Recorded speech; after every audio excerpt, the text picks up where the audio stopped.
যে বিষয়টি এই মুহূর্তে আমাদেরকে ভয় ধরিয়ে দিয়েছে সেটা হলো এই ভদ্রলোক জীবিত খুনি, তার মাধ্যমে বিএনপিকে টার্গেট করা হয়েছে এবং বেগম জিয়া এবং জনাব শহীদ প্রেসিডেন্ট জিয়াউর রহমান তাদের চরিত্রে কালিমা লেপনের চেষ্টা করে তাদের এই মুহূর্তে যে রাজনৈতিক সম্ভাবনা, সেই সম্ভাবনা নষ্ট করে বিএনপির সঙ্গে এই সমাজের অন্যান্য যে বিএনপির প্রতিপক্ষ এই মুহূর্তে আছে তাদের সঙ্গে একটা মুখোমুখি সংঘাত বাঁধিয়ে দেওয়ার চেষ্টা হচ্ছে, যেটিকে ফেতনা বলতে পারেন, ফ্যাসাদ বলতে পারেন। এরপর যে বক্তব্যটি সেটি হলো, সেখানে তিনি বঙ্গবন্ধু নিয়ে, আওয়ামী লীগ নিয়ে, শেখ হাসিনা নিয়ে যা কিছু বলেছেন, এমনি এই বিষয়গুলো নিয়ে মানুষের আগ্রহ নেই। আগ্রহ নেই কারণে যে এখন আওয়ামী লীগ আউস্টেড, শেখ হাসিনা আউস্টেড, মানে উচ্ছেদ করা হয়েছে। কোথাও এদের পক্ষে আপনি 10টা গালি দিলেও, মানে এদের বিপক্ষে 10টা গালি দিলেও কেউ আপনাকে কিছু বলবে না। আবার এদের পক্ষে যদি আপনি বলেন তা নিয়েও মানুষের কোনো মাথায় ব্যথা নেই। যে এটাকে মনে করছে অনেকে, আওয়ামী লীগ এই মুহূর্তে মনে করছে যে এটা একটা অ্যাবান্ডেন্ট, নিষিদ্ধ একটা দল, শেখ হাসিনা আগামীতে রাজনীতিতে ফিরে আসবে, সেটা ভিন্নতর একটা প্রসঙ্গ। তো কাজেই তাকে টার্গেট করে কিন্তু মেজর ডালিমকে যারা এনেছেন, প্রযোজনা করেছেন, এটার পিছনে অর্থ ব্যয় করেছেন, উনি তো এমনি এমনি আসেননি। যেখানে গত 50টি বছর তাকে দেখা যায়নি এবং প্রাণ ভয়ে তিনি পালিয়ে বেরিয়েছেন। তার এই জীবন এতটা অভিশপ্ত যে তিনি তার আপন আত্মীয় স্বজনের দ্বারা লাঞ্ছিত হয়েছেন, অপমানিত হয়েছেন, অনেকের দ্বারা জুতা পিটার শিকার হয়েছেন, একেবারে রক্তের আত্মীয় দ্বারা। তো সেই মানুষটি হঠাৎ করে এই প্রদীপের পাদপীঠে চলে এলেন। তিনি ইচ্ছা করে আসেননি, এ সাহস তার হওয়ার কথা নয়।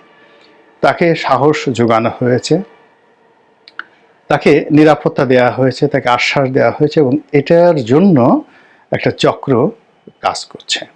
তো আমরা তিনি আসল না নকল সেই কথাগুলো না বলে যে কথাগুলো আমরা বলতে চাই সেটা হলো যে তিনি যে কথাগুলো বলেছেন সেই কথা প্রথমত পরস্পর বিরোধী এবং তিনি একই সঙ্গে বঙ্গবন্ধুর প্রশংসা করেছেন, আবার একই সঙ্গে তার স্ত্রীর অপহরণ নিয়ে কথা বলেছেন, একই সঙ্গে বঙ্গবন্ধু তাকে চাচা ডেকেছেন, আবার সেই চাচা তিনি পাকিস্তানের হাতে ধরা দিয়েছেন, আবার মুক্তিযুদ্ধের সময় সেই চাচাকে তিনি খুন করা, অর্থাৎ চাচা হয়েছেন মুক্তিযুদ্ধের পরে, আর মুক্তিযুদ্ধের আগে তিনি সেনাবাহিনীতে যখন কর্মরত ছিলেন এবং যখন মুক্তিযুদ্ধ হয় তখন তিনি চাচাকে হত্যা করার ব্যাপারে তখন থেকে তিনি সিদ্ধান্ত নিয়েছেন।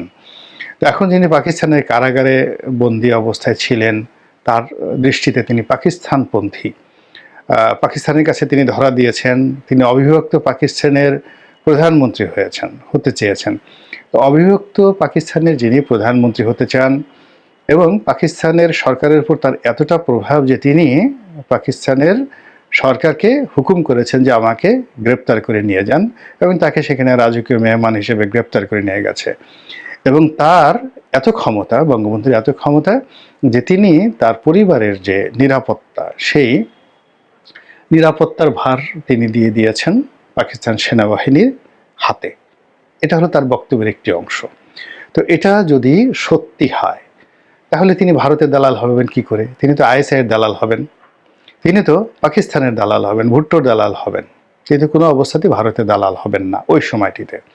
তো কাজেই তার এই যে বিপরীতমুখী বক্তব্য, এটি শোনার রুচিও নেই এবং এটি নিয়ে আলোচনা না করার কিছু নেই। যে কোনো মানুষই মূলত তার প্রতি যে ঘৃণা বা তিনি যে একটি অস্থির চিত্তের অসুস্থ মানুষ এবং সেই অসুস্থতার কারণেই তিনি এরকম একটা খুন খারাপের সঙ্গে জড়িত হয়ে পড়েছেন এবং খুন করার পর তার মানসিক বৈকল্যটা এমন একটা পর্যায়ে পৌঁছে গেছে যে সেটিকে নিয়ে তিনি দম্ভ করেছেন এবং গত 50টি বছর পালিয়ে থাকার কারণে তার মানসিক যে ভারসাম্যহীনতা এটা চরম পর্যায়ে পৌঁছে গেছে এবং তিনি কোনো অবস্থাতেই সুস্থ নেই।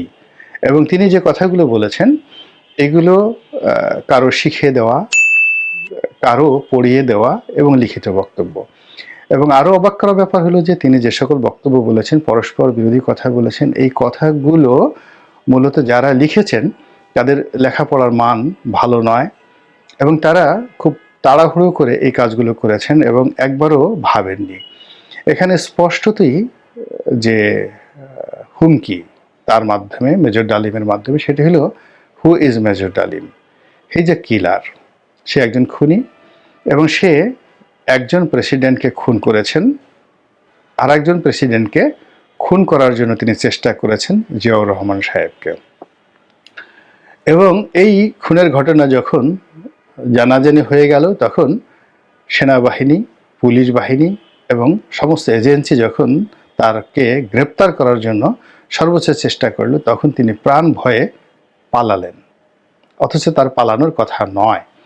তো এই যে তার যে অবস্থা, সেই অবস্থায় যে তিনি দুজন প্রেসিডেন্টকে হত্যা করার চেষ্টা করেছেন এবং একটা সফল হয়েছেন আর একটাতে হননি।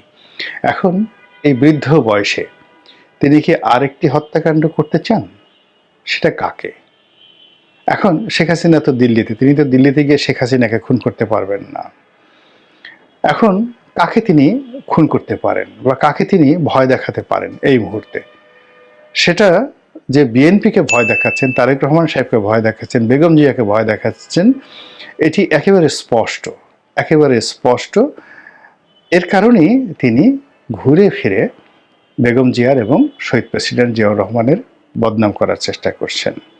তো এই যে কনস্পিরেসিটি বা এই চক্রান্তটি, এই ষড়যন্ত্রটি যারা কর্তা ব্যক্তি রয়েছেন তারা কগনিজেন্সে নেবেন, বুঝবেন এবং সেইভাবে যদি প্রস্তুতি থাকে, তাহলে একজন খুনি নয়, লক্ষ খুনি বহু অ্যাঙ্গেল থেকে চেষ্টা করেও একজন বীরের প্রাণ হরণ করতে পারবে না। মহান আল্লাহ আমাদের সবাইকে হেদায়েত দান করুন এবং হেফাজত করুন। আসসালামু আলাইকুম ওয়া রাহমাতুল্লাহি ওয়া বারাকাতুহু।